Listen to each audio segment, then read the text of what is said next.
kadib howlgal si gaar ah loogu beegsanayay dadka sameeya waxyaabaha maanka dooriya ayaa lagu soo qoqobtay dadkii sameynayay ciidamada booliska Soomaaliyeed oo maalmihii la soo dhaafay ku jiray baadigoobka dadkaas ayaa ugu dambeyn ku soo bandhigay xarunta dambi baarista CID-da waxayna iskugu jiraan waxyaabaha la soo bandhigay qamri sijilaysan oo dhalooyin waaweyn ku jira jirgaaman kontomeeyo xaba ah oo calaq la farsameeyay uu ku jiro digsiyadii lagu sameynayay iyo sidoo kale laba dhalinyaro ah oo lagu soo qabtay howlgaladan. taliyaha ciidanka booliska Soomaaliyeed Sareeye Gaas Bashiir Cabdi Maxamed oo warbaahinta kula hadlay goobta lagu soo bandhigay maandooriyaasha ayaa sharaxaya sida loo fuliyay howlgalkan lagu soo qabtay walxahan maanka dooriya iyo raggii hawsha gacanta kula jiray. waxaan ku hadlayaa magaca ciidanka booliska anagoo joogna xarunta qaybta baarista dambiyada.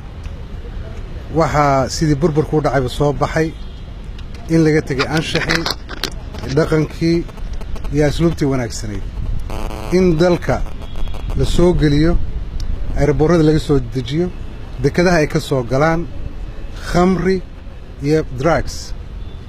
waxaana la soo gaarsiiyey aan la sheegaranay Interpol oo booliska caalamiga ah inay Soomaaliya noqoto waddo loo sii mariyo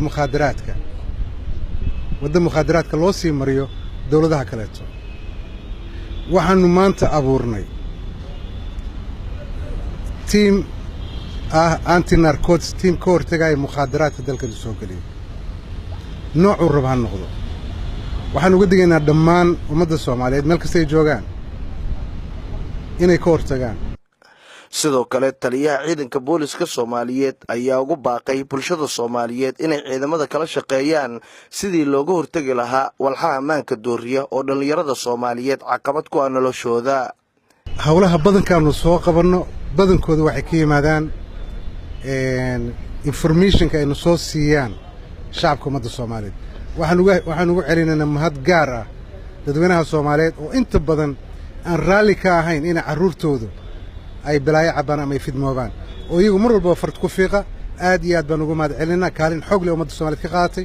haddana waxaan ku boorinaynaa in ay sidaa ku sii wadaan maadaama howlgalkaanu nahaynaa wuxuu noqonayaa mid joogtaa.